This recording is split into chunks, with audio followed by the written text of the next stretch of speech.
Que Dios lo bendiga, es un gusto saludarle. Quiero que abra su Biblia conmigo ahí en el libro de Levítico. Levítico capítulo 6. Mira, en la época del Antiguo Testamento, el Señor estableció una ley sobre los sacrificios. No todos los sacrificios que se presentaban en la época de Moisés eran exactamente igual. Tenían ciertas diferencias, pero un sacrificio muy peculiar era el holocausto. ¿Qué era el holocausto, hermano? El holocausto era la ofrenda de un animal que no tuviera ningún defecto. Una vez que ese animal se escogía de entre todo un rebaño por no tener defecto, ese animalito pudiera ser un cordero, una cabra, una vaca. Ese animalito era consagrado y era degollado. Y una vez eso se ponía sobre el altar y se quemaba. La característica principal del holocausto era que esa ofrenda iba a ser consumida por el fuego hasta que no quedaran más que puras cenizas. No debía quedar nada de aquella ofrenda. Aquel que la presentaba, que presentaba un holocausto, sabía que su ofrenda iba a ser consumida por completo en el fuego, que ya no le iba a sobrar nada. Lo recalco porque había ciertas ofrendas de animales o de cereales o de vino, las cuales una vez ofrecidas a Dios sobraba alguna parte y podían comer de ella tanto quien la presentaba como el sacerdote que la levantaba delante de Dios. Pero en el holocausto no era así.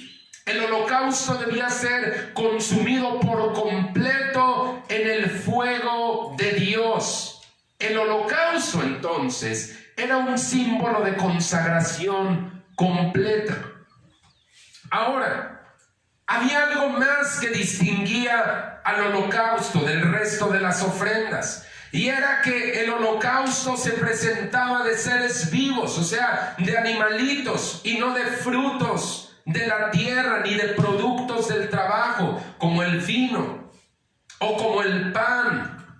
Ahora, otra cosa que tenía el holocausto, todo esto te lo estoy dando como un contexto para que entendamos mucho mejor lo que Dios nos va a hablar en esta tarde. O por otra parte, te decía, el sacerdote que presentaba el holocausto también tenía sus propias obligaciones. Él debía colocar la leña sobre el altar, acomodar el holocausto y no permitir que el fuego se apagara hasta que el sacrificio se hubiese consumido por completo. No, el sacerdote no podía dejar que ese fuego simplemente se extinguiera. Él debía estar vigilándolo y pues tú sabes, dependiendo del tamaño del sacrificio, no se consumía en 2 o 3 horas. A veces tardaba mucho más de un día, y el sacerdote en la mañana tenía que estar atento a que ese holocausto fuese consumido por completo. En esta época, hermano, en donde ya no estamos bajo la ley de Moisés, sino bajo la gracia, la palabra de Dios nos llama a nosotros los cristianos de 2 maneras. Dice que somos sacerdotes, un sacerdocio santo, pero también dice que somos sacrificios vivos. Es decir, en la vida del cristiano aparecen estas 2 figuras, la figura del sacerdote y la figura del sacrificio. Por lo tanto, la ley de los holocaustos que aparece en el texto que vamos a leer en un momento tiene mucho que enseñarnos respecto a la adoración y a la consagración que Dios está esperando recibir de nosotros. ¿Por qué lo digo?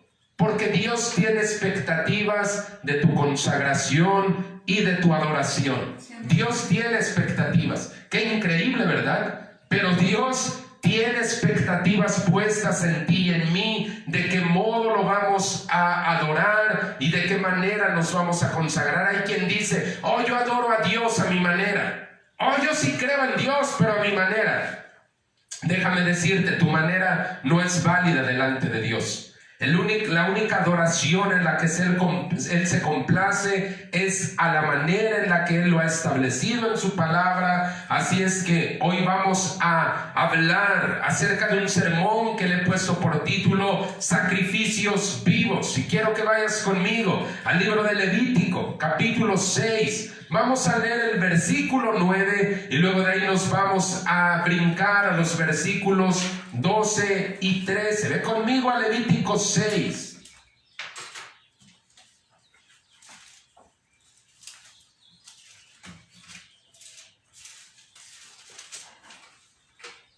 ¿Ya lo tienes? Gloria a Dios, qué bueno. La Biblia más rápida del oeste. Aleluya.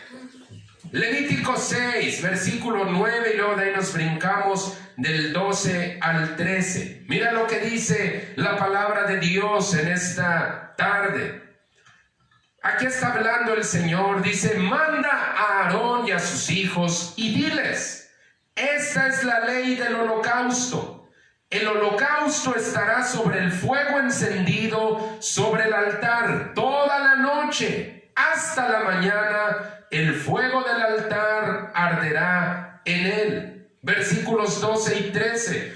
Dice de esta manera: y el fuego encendido sobre el altar no se apagará. Pon mucha atención en eso, subraya esa parte. El fuego encendido sobre el altar no se apagará, sino que el sacerdote pondrá en él leña cada mañana y acomodará el holocausto sobre él y quemará sobre él las grosuras de los sacrificios de paz. Versículo 13. El fuego arderá continuamente en el altar, no se apagará. Sacrificios vivos.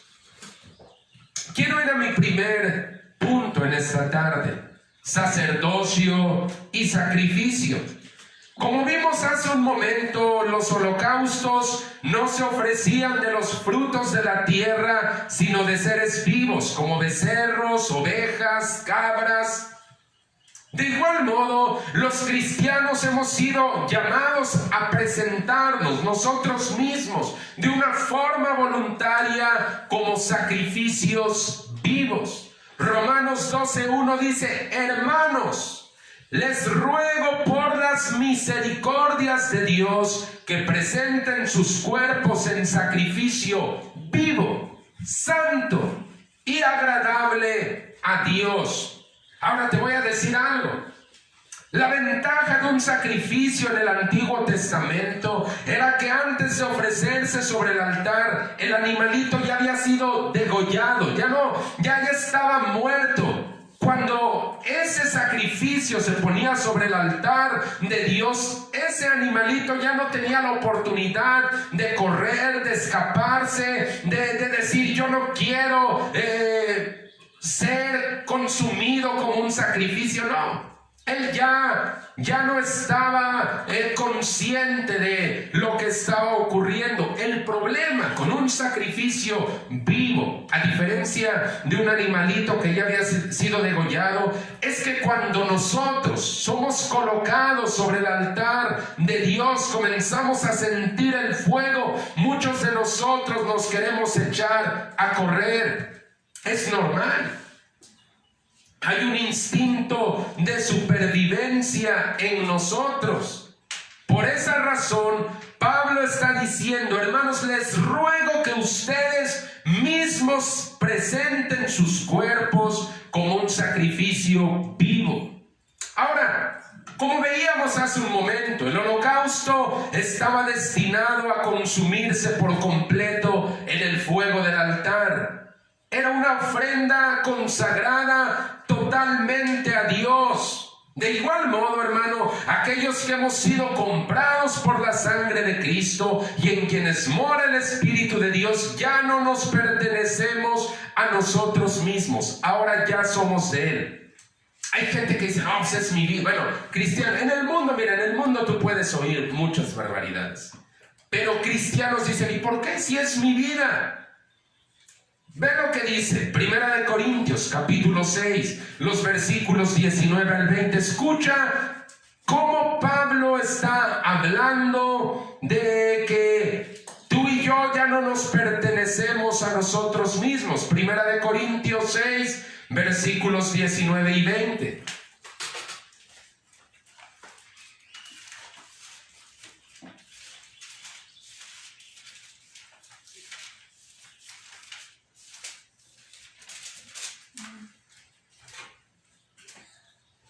Gloria a Dios. Escucha lo que dice la palabra de Dios en esta tarde, hermano. Primera de Corintios 6, versículos 19 y 20. O ignoran, dice. Ignoran que su cuerpo es templo del Espíritu Santo, el cual está en ustedes, el cual tienen de Dios y que no son suyos. A ver. Ignoran que su cuerpo es templo del Espíritu Santo, el cual está en ustedes, el cual tienen de Dios y que no son suyos, porque han sido comprados por precio, dice. Glorifiquen pues a Dios en su cuerpo y en su espíritu, los cuales son de Dios. Una noticia que suena escandalosa para nuestra época, pero sigue siendo la verdad eterna de Dios. Tú y yo ya no nos pertenecemos a nosotros mismos. Por lo menos si tú eres cristiano y si el Espíritu de Dios mora en ti, que yo espero que sí, que tú vas al cielo, que tú eres un hijo de Dios, que tu nombre esté inscrito en el libro de la vida. Pablo nos da una noticia que puede sonar muy radical. Dice, ya no te perteneces a ti mismo. Has sido comprado por Dios, ahora Dios ha pagado un precio por ti y tanto tu cuerpo como tu espíritu le pertenecen a Él. Tú ahora estás constituido como una persona que va a seguir la voluntad de Dios, alguien consagrado. Mira, consagrado quiere decir apartado, usado de un modo exclusivo para algo o para alguien.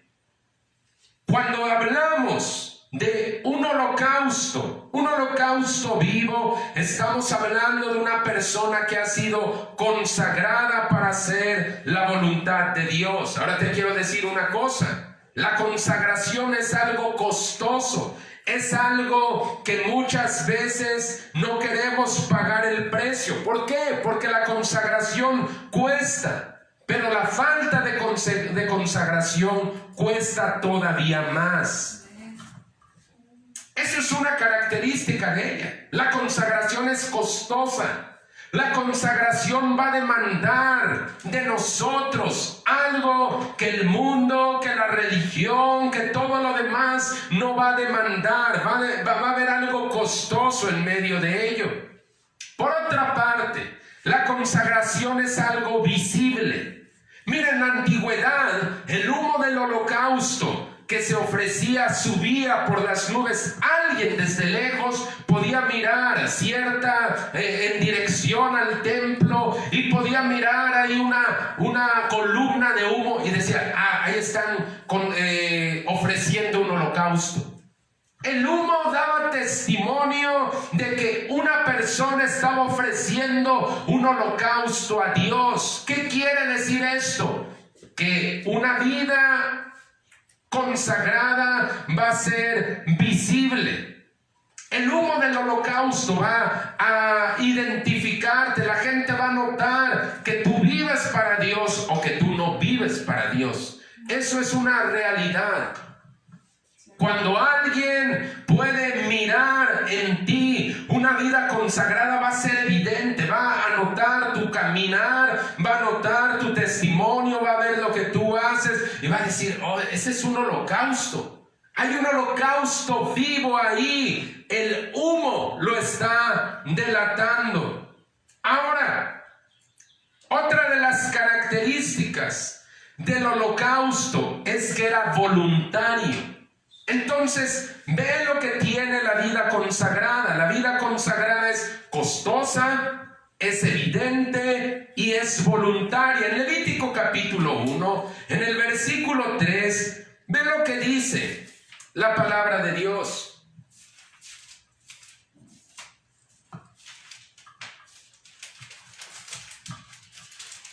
Levítico 1, versículo 3. Mira lo que dice. Si su ofrenda fuera holocausto, escucha, si su ofrenda fuera holocausto vacuno, macho sin defecto lo ofrecerá, de su voluntad lo ofrecerá a la puerta del tabernáculo de reunión delante de Jehová. Entonces, una vida consagrada va a demandar que tú pagues un precio, va a ser una vida evidente delante de los demás y va a ser un sacrificio voluntario. Nadie estaba obligado a presentar un holocausto. Nadie. Un holocausto se presentaba por voluntad propia, por gratitud, por adoración a Dios. De igual manera, nuestros holocaustos espirituales, nuestro sacrificio vivo debe ser motivado por la gratitud y por el amor. Porque si uno lo hace de otra manera, a la fuerza, o empujado, o presionado, holocausto agradable a Dios. Mira, hermano, aquellos sacrificios que tú haces de una manera desobediente, de una manera forzada, de una manera que no está motivada por el amor o por la gratitud, son sacrificios de los cuales Dios no se agrada.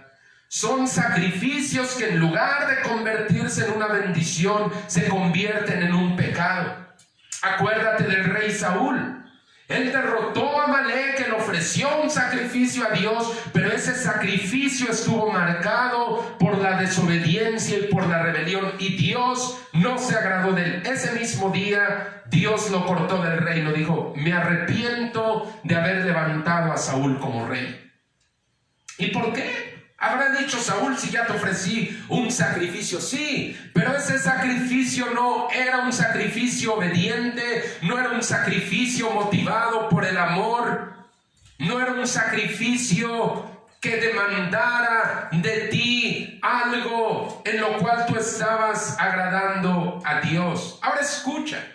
Porque yo te decía hace un momento que la Biblia dice que nosotros los cristianos no solamente somos sacrificios, sino que somos sacerdotes.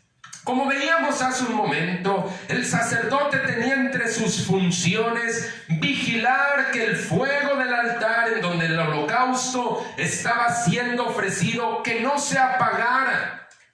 Él tenía esa obligación, que no se apagara el fuego del altar en donde el holocausto estaba siendo ofrecido. Era una tarea diaria. Lo vimos en nuestro texto, dice: va a ser en la noche, va a durar toda la noche. En la mañana el sacerdote debe vigilar que el fuego no se haya apagado o no corra peligro. Era una tarea diaria.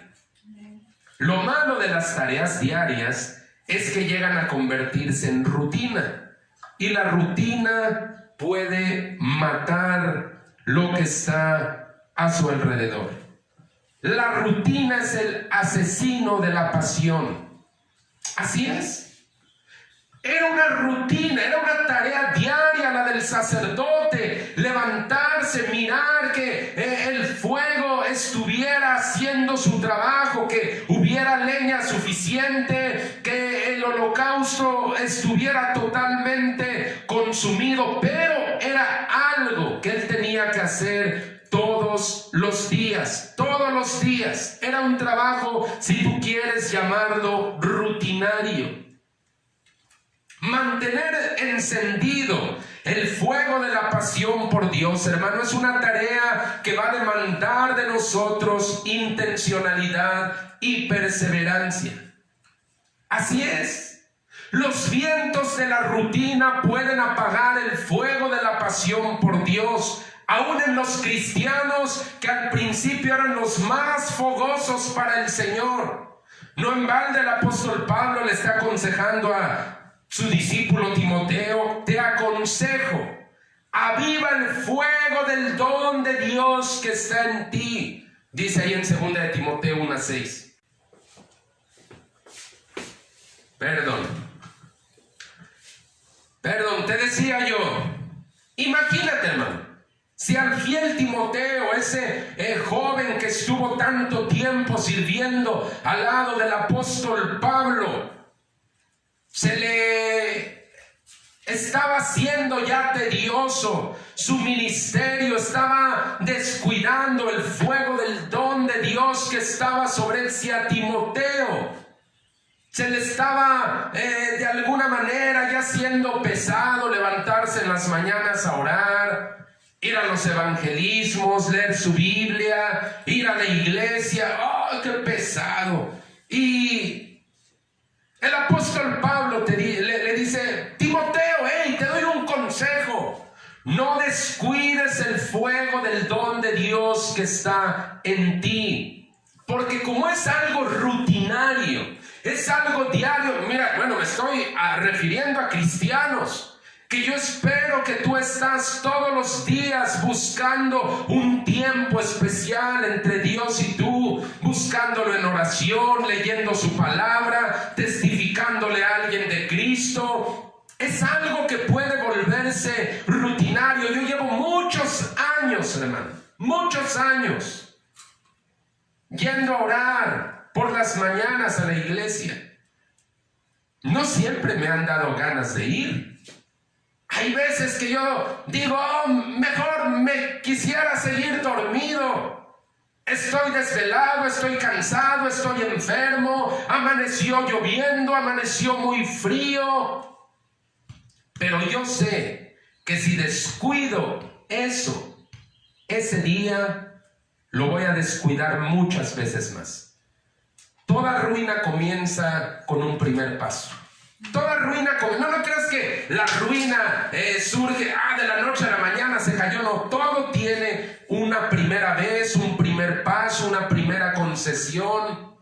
Imagínate al sacerdote que estaba encargado de cuidar el fuego del altar. ¿Tú crees que era fácil para él? ¿Tú crees que no se aburría todas las mañanas ir y acomodar esa leña? ¿Qué pasaría cuando la mañana amanecía muy fría?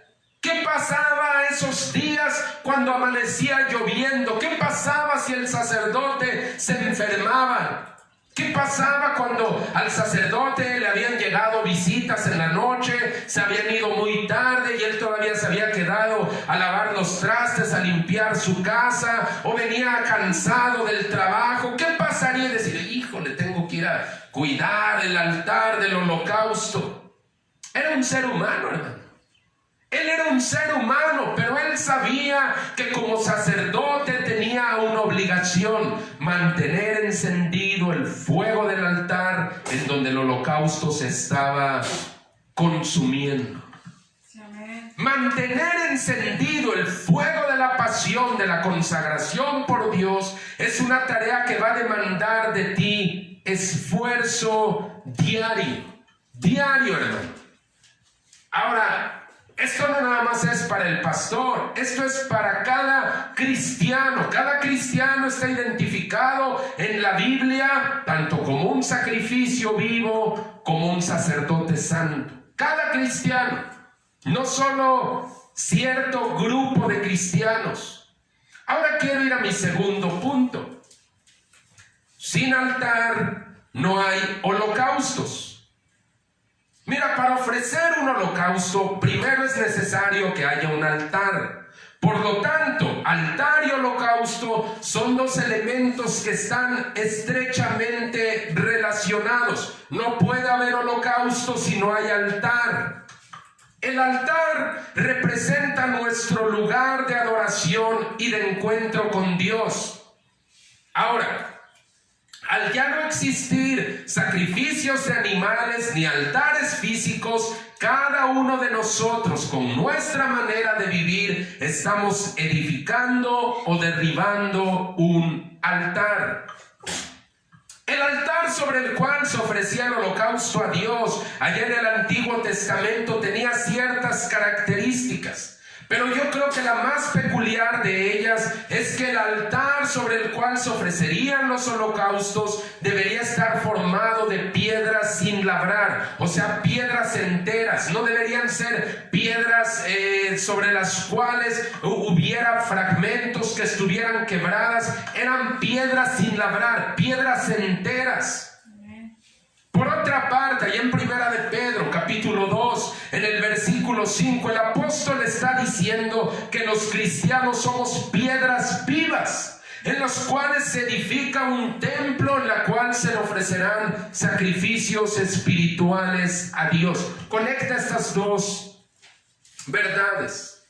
El altar de los holocaustos estaba construido de piedras enteras, piedras sin fractura, piedras íntegras. Las piedras enteras con las cuales se edificaba el altar para el holocausto simbolizan precisamente eso, integridad. Ahora, los sacrificios espirituales no se van a ofrecer sobre altares de piedra, sino sobre piedras vivas. Pero estas piedras vivas, o sea, nosotros, tú y yo, debemos tener las mismas características de los altares antiguos. Integridad. Integridad. ¿Cómo está últimamente tu vida de oración, hermano? ¿Cómo está tu nivel de adoración? ¿Qué tan consagrado vives para Dios hoy? Déjame preguntarte algo más. ¿En qué condiciones está tu altar? ¿En qué condiciones? Recuerda, no hay holocausto si no hay altar sobre el cual ofrecerlo.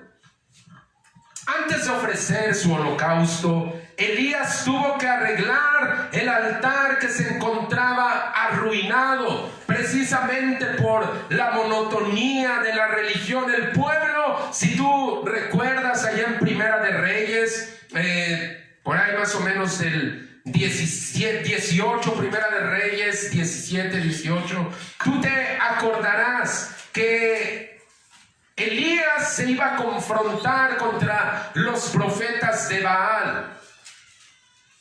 El asunto, hermano, es que el altar donde Elías iba a ofrecer su holocausto era un altar arruinado, dice ahí. Arruinado, es decir, era un altar que ya estaba hecho pedazos, que estaba abandonado, probablemente la hierba ya le había crecido, era un altar olvidado. La religiosidad trae la ruina a los altares espirituales, esa rutina, no, pues ¿sabe qué? Pues la verdad no me he podido, no he tenido tiempo para orar ni para leer la Biblia y no he podido ir a la iglesia, pero un día de estos voy. Cuando alguien empieza a pensar de esa manera, está pensando religiosamente, no se está mirando a sí mismo como un sacrificio, sino él lo está viendo desde el punto de vista religioso. Antes de ofrecer su holocausto, Elías tuvo que arreglar el altar que estaba en ruinas. Eso, hermano, ese altar en ruinas debe decirnos algo muy importante a nosotros también. El pecado, la rutina, la religiosidad pueden arruinar el altar de nuestra adoración. Ahora, si no hay altar, no hay holocausto que ofrecer. Y si no hay holocausto que ofrecer, el fuego de Dios no puede manifestarse, porque Dios no envía su fuego a altares vacíos ni altares abandonados. Dios no envía fuego ahí. Dios, ¿qué va a quemar? ¿Qué va a consumir si no hay nada puesto sobre él? Dios no envía fuego sobre altares vacíos y Dios no envía fuego sobre altares abandonados. La falta de pasión por Dios, hermano, es lo que hace que la voluntad de Dios se nos haga algo pesado, tedioso, y ahí empieza un círculo vicioso. No hay vida de adoración, no hay altar, no hay holocausto vivo para ofrecer, no hay fuego de Dios, no hay vida de Dios. Y entonces decimos, qué aburrida es la vida cristiana. Es muy aburrida. O gente empieza a preguntarse, ¿por qué Dios no me responde? ¿Por qué escucho testimonios de gente a las cuales Dios les hace milagros y a mí no? Seguro Dios ha de tener favoritos. Y seguro yo no soy uno de esos favoritos. Pero no, hermano, esto no es así.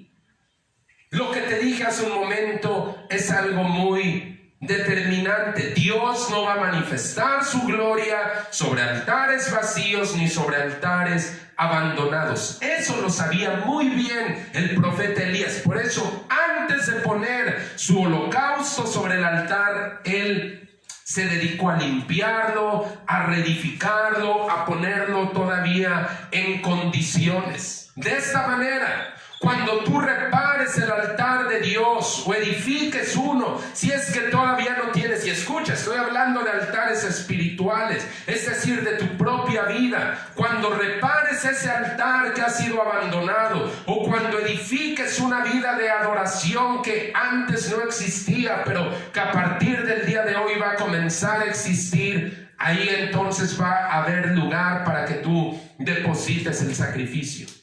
Y cuando ese sacrificio, o sea, tú mismo, seas depositado en el altar de la adoración, va a venir la respuesta de Dios de un modo sobrenatural y evidente.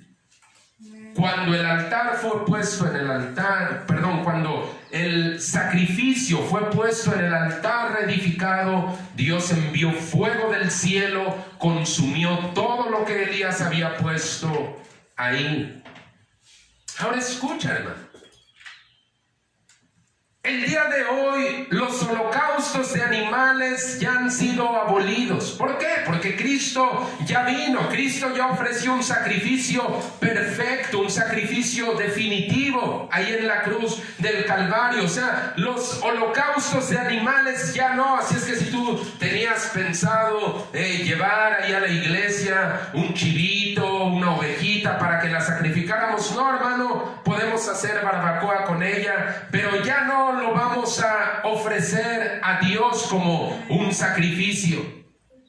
En los sacrificios de animales ya han sido abolidos por Jesús en la cruz, pero la adoración a Dios no ha sido suprimida. Al contrario, es más relevante porque ya no estamos ofreciendo animales muertos para el holocausto, sino estamos ofreciendo cristianos vivos. Esa es la gran diferencia. Cristianos, seres humanos con todas sus facultades, mente, cuerpo, alma, espíritu, cada uno presentándonos como un sacrificio vivo. Esa es una gran diferencia. Antes eran animales muertos, hoy son seres humanos vivos que están delante de Dios y que dicen: heme aquí, Señor, aquí estoy, me presento como un vivo de entre los muertos. Mira, el cristiano debe aspirar a vivir una vida que agrade por completo a Dios, y no solo eso, sino que esperar que su vida se consuma en adoración a Dios. Porque si te acuerdas, el objetivo de un holocausto era consumirse hasta que ya no quedara nada, y lo único que quedaba flotando en el ambiente era un aroma agradable. Por lo menos era un aroma que Dios percibía como agradable. Ahí en el Antiguo Testamento, sobre todo ahí en Levítico, en Deuteronomio, en esos 5 libros que forman el Pentateuco, hay una expresión muy común: olor fragante. Dice, Dios percibió un olor fragante. Era el olor de los sacrificios que le ofrecían. Y la Biblia dice, Dios percibió un olor fragante. A Dios le agradaba el aroma de esos sacrificios que su pueblo le presentaba. Ahora escucha, tú y yo, en los sacrificios espirituales, tu vida debe estar consagrada a Dios, de modo que todo lo viejo, que todo lo carnal, que todo lo terrenal quede sepultado a ahí y que lo único que quede en el ambiente sea un olor fragante para Dios. Si tú te haces esta pregunta, ¿qué caso tiene rendir mi vida a Dios y dejar que mi vida se consuma para Él? Yo te voy a decir esta respuesta. La vida es como un cerillo, hermano. Desde el momento en que lo prendes, comienza a consumirse. Así es nuestra vida en este mundo. No vamos a salir vivos de este mundo, hermano, ni uno de nosotros, a no ser que Cristo venga. Pero si Cristo todavía tarda en venir o nosotros nos vamos, nadie va a salir vivo de este mundo. Desde el momento en que tu vida comenzó, se estaba extinguiendo, así como un cerillo. Trae la imagen de un cerillo a tu mente. Desde el momento en que este cerillo es encendido, comienza a consumirse y terminará en un fin. Entonces, si de por sí tu vida se va a consumir, si de por sí tu vida se va a gastar, si de por sí no vas a poder salir con ella de este mundo, ¿por qué no por lo menos consagras tu vida a Dios? ¿Por qué por lo menos no dejas que se consuma en algo que valga la pena, en algo que sea más grande que tú, en algo que tenga repercusiones eternas? ¿Por qué? Yo entendí eso hace algún tiempo. Yo entendí que mi vida de por sí se iba a consumir. Yo entendí que mi vida estaba transcurriendo y que no iba a poder retenerla para siempre. Y entonces yo decidí responder al llamado de Dios y decidí que si mi vida se iba a consumir, por lo menos se consumiría con un propósito eterno. Esa es la razón por la cual decidimos venir a Cholula. Esa es la razón por la cual decidí tomar ese ministerio, tomar ese llamado de Dios, tomar lo que Dios había dicho para mi vida y ya no resistirme. Yo era así, de esos sacrificios que se echaban a correr una vez que estaban puestos en el altar. Pero una vez comprendí esto, mi vida se iba a consumir sí o sí. Y Dios me dijo, entrégamela a mí, que se consuma para mí. Y dije, sí, Señor, aquí estoy. Y entonces le entregué a Dios todo lo que eran mis propios planes, mis propios objetivos, mis propios sueños. Yo ya tenía planes, hermano. Yo tenía planes en Tlaxcala. Yo tenía ya, si por así decirlo, ya mi línea de vida ya estaba muy trazada, que era lo que yo pretendía. Pero un día entendí esto. Nada de lo que consiguiera en esta vida iba a compararse con lo que podría conseguir en la eternidad sirviendo en el reino de Dios. Nada. Mi vida de por sí se iba a gastar y tu vida es igual. Tu vida también se va a gastar. Eso es parte de la vida en este mundo, que se va a gastar. Ahora, ¿cómo estás viviendo tu vida? ¿Cómo estás dejando que esa vida esté siendo gastada? ¿Simplemente haces lo de todo mundo? No es una vida muy significativa. La de la gente que solamente se levanta, va, viene, trabaja el fin de semana, sale con sus amigos y transcurre y pasan años en un mismo lugar. Cuando yo estaba trabajando allá en el SAT, muchas veces venía a mí ese pensamiento: ¿envejeceré aquí? Todo parecía indicar que así era. ¿Envejeceré aquí? ¿Aquí me tocará pasar mis últimos años? Estaba de alguna manera a gusto ahí en ese lugar. De alguna manera estaba bien, no ganaba nada mal. Era un trabajo de mi profesión, era un trabajo respetable, respetado. Pero esa pregunta me martillaba. esto va a ser mi vida siempre. Un día entendí que la vida consumida en un altar ajeno al del altar de Dios no es una vida que valga la pena vivir. No vale la pena vivir, hermano.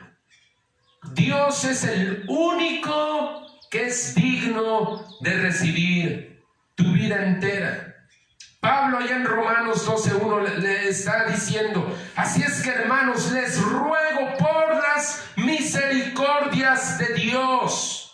Piensen lo que está diciendo Pablo, las misericordias de Dios, todo lo que Dios está haciendo y ha hecho por nosotros, su amor, su gracia, su afecto, su compasión, su ternura, su paciencia, su fidelidad. Dice: por esas misericordias yo les ruego que presenten sus sacrificios, sus vidas como sacrificios vivos, santos y agradables a Dios.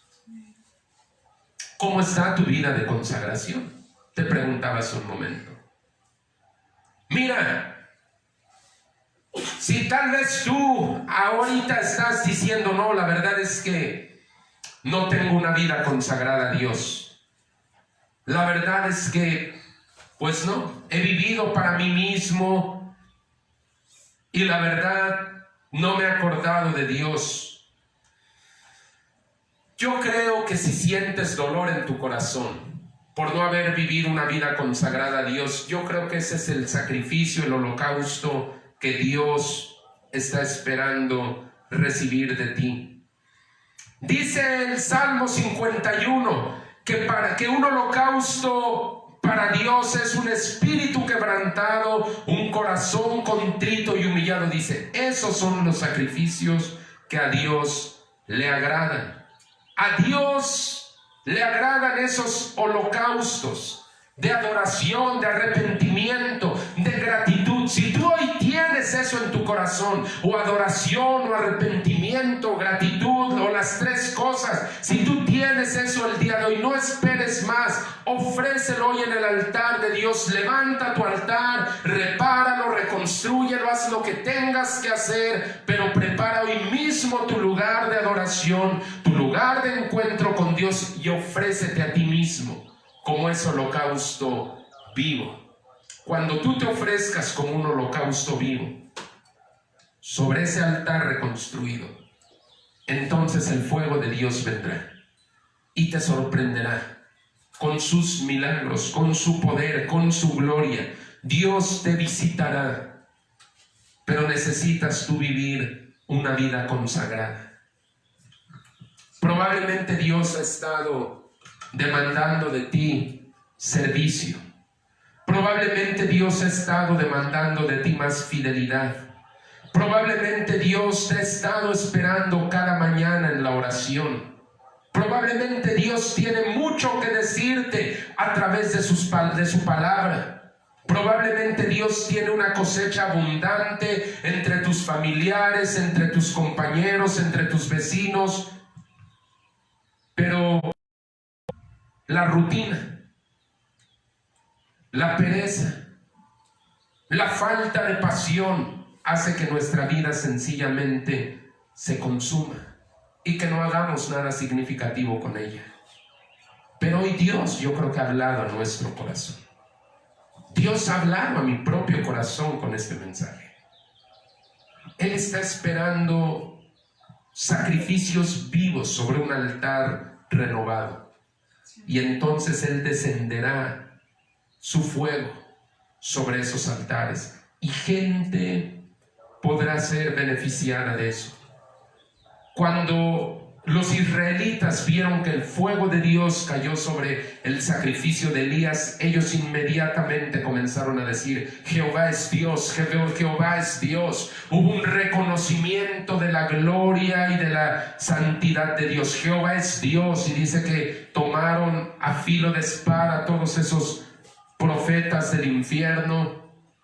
Hubo un avivamiento, una victoria tremenda ese día, cuando un hombre se dispuso a limpiar su altar, a reconstruirlo, a poner un sacrificio encima. Veamos que Dios descienda a fuego del cielo. Voy a pedir toda cabeza inclinada, todo ojo cerrado en reverencia a Dios, en adoración a Él. Aleluya. Gloria a Cristo. Probablemente el día de hoy, hermano, la rutina religiosa nos ha ganado. Es muy fácil caer en la rutina.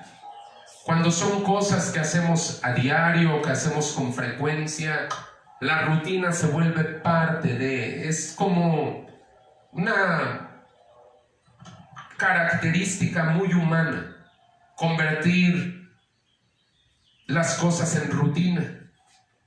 Y no está mal, hay ciertas rutinas buenas, pero es peligrosa cuando la rutina asesina la pasión. Un matrimonio puede verse arruinado por la rutina. Un ministerio puede arruinarse por la rutina. Una vida consagrada a Dios puede arruinarse por la rutina. Todos los días, bueno, ya sabemos lo que tenemos que hacer. Levantamos, aplaudimos, levantamos las manos, nos hincamos, cerramos los ojos. Es una rutina. Hoy creo que Dios nos ha hablado de que Él está buscando esos adoradores en espíritu y en verdad que le ofrezcan sacrificios vivos, santos y agradables. Pero la noticia es que los adoradores al mismo tiempo son los sacrificios. Y al mismo tiempo son los sacerdotes los que van a presentar sus propias vidas como holocausto. Los holocaustos se consumían, no quedaba nada. Aquel que lo ofrecía sabía que lo estaba entregando todo a Dios. Había otra clase de sacrificios en los cuales se consagraban a Dios, pero después de haber sido presentados, podían comer, podían disfrutar de él, tanto el que lo ofrecía como el sacerdote. Pero en un holocausto no era así. En un holocausto no quedaba nada, solo para Dios. Todo era para Dios, y la Biblia dice, era un olor fragante para Él. Todos los cristianos deberíamos ser esa clase de holocaustos vivos. Que todo sea para Dios. De por sí nuestra vida va a ser consumida, hermano. De por sí. El propio tiempo la va a consumir. Y cuando estaba escribiendo este sermón me vino a la mente la imagen de un cerillo, que desde el momento en que se prende, ese es el momento en que se empieza a consumir, hasta que se le acaba el fósforo, el material que lo hace arder, y después ya no sirve para nada, ya no vuelve a prender. ¿Por qué? Ya se consumió. Así es nuestra vida. Una vez que se ha consumido, ya no vuelve a prender. Pero un cerillo puede prenderse simplemente como una ilustración, o un cerillo y se va a consumir, o un cerillo puede prenderse y provocar un incendio, o provocar que una vela arda, o provocar que algo más grande que ese propio cerillo ocurra. Imagínate, un cerillo que causa un incendio. El cerillo como tal se consumió, pero provocó algo mucho más grande que él. Así debe ser la vida de un cristiano, significativa. Si nos vamos a consumir, por lo menos que nos consumamos en algo que es eterno, en algo que tiene propósito, en algo que es mucho más grande que nosotros. Esa, hermano mío, es la diferencia entre una vida religiosa y una vida consagrada. Una vida religiosa viene a la iglesia, va, se para, se sienta, escucha y se sale. Una vida consagrada busca a Dios cada mañana, ora, lee su Biblia, le testifica a la gente de Cristo, participa en la obra de Dios, tiene una vida que es significativa, va, comparte con la gente, no se queda solamente transcurriendo, consumiéndose como un cerillo que se prendió a la mitad de la noche. Hoy Dios nos está hablando como iglesia a que vivamos una vida significativa, significativa. Para que esto ocurra, debe haber un altar y debe haber un holocausto que ofrecer. Ahora yo quiero preguntar si en esta tarde probablemente hay alguien que no tiene a Cristo en su corazón. Alguien que probablemente tiene religión. Alguien que probablemente tiene un conocimiento de Dios, sabe quién es Dios o ha escuchado algo respecto a Él, pero no tiene una relación con Dios. Si tú eres esa persona, no te vayas. Por favor, no te vayas. Yo te quiero invitar el día de hoy a que tú cambies tu vida por completo. Cambies tu vida para la eternidad. ¿Cómo lo vas a hacer? Cuando tú tengas una relación personal con Dios a través de su Hijo Jesucristo. Cristo te ama. Cristo vino a este mundo a morir en una cruz porque te amaba. Cristo vino a entregar toda su sangre para que tú pudieras ir al cielo y pudieras ser llamada hija de Dios o hijo de Dios. Hoy Él está ahí tocando a la puerta de tu corazón. Hoy Cristo está hablándote por medio de su Espíritu Santo y te está invitando a reconciliarte con Él. Si tú eres esa persona, yo quiero que ahí en donde tú estás, que tú hagas esta oración junto conmigo. Haz esta oración junto conmigo y hazla de todo tu corazón. Cree en lo que estás diciendo porque son verdades espirituales y acompáñame a orar. Yo oro porque el Espíritu Santo hoy toque corazones, hoy salve almas, hoy salve destinos, hoy cambie vidas, hoy inscriba nombres en el libro de la vida del Cordero. Yo oro a Dios porque tu nombre es inscrito ahí. Acompáñame a orar. Padre, en el nombre de tu Hijo Jesús, yo te doy las gracias, Señor, por este tiempo, por esta oportunidad que tú me has dado de escuchar el mensaje de salvación. Hoy lo recibo, lo creo, lo acepto. Reconozco que mi pecado me ha apartado de ti, me ha separado. Pero hoy también declaro que tu gracia y tu amor me han alcanzado. Hoy te pido perdón por mis pecados, Señor, y te ruego que me laves con la sangre preciosa de tu Hijo Jesús. Hoy declaro la muerte de Cristo en la cruz del Calvario y su resurrección de entre los muertos. Como tú estás vivo, Jesús, yo te invito a que vengas a vivir a mi corazón. Te reconozco como mi Salvador, te reconozco como mi Dios. No me quiero apartar de ti nunca. Quiero vivir una vida consagrada a ti. Yo lo creo, yo lo acepto y te doy las gracias por ese amor en el nombre de Jesús. Amén. Puede levantar su rostro y puede abrir sus ojos. Si usted ha hecho esta oración, yo le doy la más cordial bienvenida a la familia de Dios y le pido algo, póngase en contacto con nosotros. Póngase en contacto con nosotros. Queremos ser una bendición para sus vidas. Yo soy el pastor Fernando Juárez y quiero estar a sus órdenes, dispuesto a lo que yo sé que Dios va a hacer en su vida. Somos la Iglesia Cristiana, la Casa del Alfarero Cholula, y estamos sirviendo a Dios en esta ciudad. Amamos esta ciudad, bendecimos esta ciudad. Y es más, póngase de pie con nosotros. Vamos a orar para despedirnos y vamos a orar para que la bendición de Dios alcance para toda esta semana. Qué tremendo domingo hemos tenido. Dios ha sido bueno, lo exaltamos, y así como este domingo ha sido tremendo para la gloria de Dios, que el resto de nuestra semana esté igualmente bendecido. Vamos a orar y después de esto estamos despedidos.